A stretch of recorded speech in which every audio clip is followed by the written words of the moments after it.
Minnesota cop Kimberly Potter has been charged with second-degree manslaughter for killing Daunte Wright. The officer shot Wright on Sunday when he was pulled over for a traffic stop. He's the guy that they said, air fresheners, and it led to other things, of course. The officer allegedly meant to use her taser during the incident, but grabbed her gun instead and shot Wright. And the tragedy took place just 10 miles from where George Floyd was shot. Where George Floyd was killed last year. Now, Minnesota has been the site of protests all week. It's really hot in Minnesota right now. Lots of stuff going on. Once again, a Black man killed on video by police in Minnesota. Do you think the arrest of this officer so quickly will lead to some kind of justice, or is it just to pacify us? Because the timing could not be worse for the police department right now. It really couldn't. Yeah. Okay, yeah. So this would be considered a nightmare for that city, because you have all eyes, 24 hours of trial coverage about one death. And then here she goes, a 26-year-old veteran. I just want us to make sure we understand exactly what happened. A 26-year-old veteran mistaken her taser gun for her gun, which is a 9mm, right? A Glock 9mm. 2.6 pounds versus 8 ounces. Right, 8 ounces. So I just want to make sure everybody understands what's going on here. She mistaken a taser, which is ounces in weight, to her Glock 9mm, which is close to 3 pounds. All right. And she shot a young man, and it's all on camera. That to me is unacceptable. That to me is not second-degree manslaughter to me. I feel like there was an intent behind it. She was also with a rookie, right? So she was training a rookie. So she was basically showing this rookie what you do when people of color misbehave. What you do, instead of pulling your taser, you pull your gun. That's what she was teaching that rookie to do. Unfortunately, young lady, you pulled the trigger, and now you're going to have to face the consequences for the fuckery that you created on that scene. Now, what pissed me off the most about this is, did y'all see where that city built a fence around her house to protect her during these times? Did y'all see that? Just like they're protecting that army guy. They protect the white culprits and the Black innocent victims here. That's right. And that blew my mind. They created a fence within 10 hours through the night. They put up a fence to protect her when she got out of jail, just in case she came back home. Let me just compare. Let me just, for context, our Tatiana Jefferson here down in Texas, the young lady that was in her house with her, I think her nephew, watching TV, playing video games, shot in her house, shot dead and killed, right? They left a mess of blood and glass. Do you know the police did not even bother to clean it up? The family had to take care of that. So miss me with the bullshit, how this country is so fair and what racism and all this nonsense. They try to gaslight us that we're overreacting or playing the race card. You have Black people that are shot dead that have no weapons in their homes, and you leave it to the family to clean their loved ones' blood and glass and residue and bullets in the walls out their damn selves.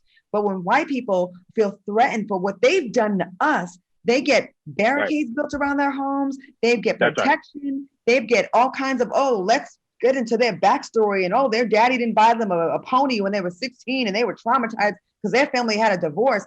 They don't ever give that consideration to all the traumas. To be Black in America is this trauma almost every day. You have to, as celebrity as we are and successful as we are, or known as we are, or pretty as we are, or wealthy, it does not matter. When y'all see a police come up behind you, don't y'all get fucking nervous as hell and worry that this could go bad for you? We don't have that luxury of feeling comfortable. So I'm so sick and tired of the bullshit and the pandering, the baby and the coddling of white people in America when you expect a 13-year-old Black boy and a 17-year-old Black boy to behave so perfectly and to not make any mistakes. But for a white policeman or a woman that's armed and dangerous and trained, we have to have every single bit of consideration for what they may be going through. Miss me with the bullshit, kiss my Black ass. We're sick of the shit. We're sick of it. You don't mistaken a taser for a gun. I'm sorry. You're not on a force for 26 years to draw a gun when you're meant to draw a taser. It does not happen. Well, the training says on your weak side is the taser, and on the strong side is your gun. So you went for your weak side to go over here and get your. I mean, you went to the strong side to get your gun. Exactly, 26 years. 26 years. This officer can perform her duties with her eyes closed. She could drive around that city with her eyes closed in that cop car. For her to mistake a taser for a gun, it's unacceptable, and she needs to be held accountable for taking the life of a young Black man. Period. A father, and they just never do these mistakes. They don't make these mistakes with white people. They just never make these mistakes with white people. Right.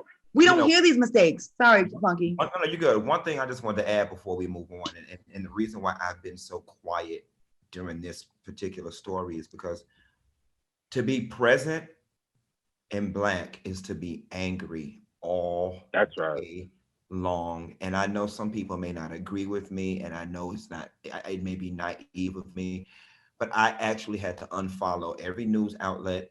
I don't watch the news. I don't even engage in conversations like this with people anymore. You see, this completely brought my mood down because it's just infuriating. And in order for me to have some semblance of a happy life, I have to block it out and almost pretend like it's not even going on just to have a good day. And that's what's sad about all of this. Absolutely. Very well said. And you know what? It's not fair to us. We want to be happy every day. We want to be carefree and walk around. Maybe that's why white people walk around barefoot and carefree, don't worry about nothing no more. They don't have that same drama, and they want to do stuff that for fun. Like, you see, we always make jokes about white people. They do more risky stuff for their behavior. Like, they go bungee jumping. We don't need that because our bungee jumping is going outside. Driving to 7-Eleven. Right, it's driving to 7-Eleven. Yeah. That's right. Or going to Walgreens. So they need that. We don't need that. We like, oh shit, I may not come home today. Every ride is a thrill ride. That part.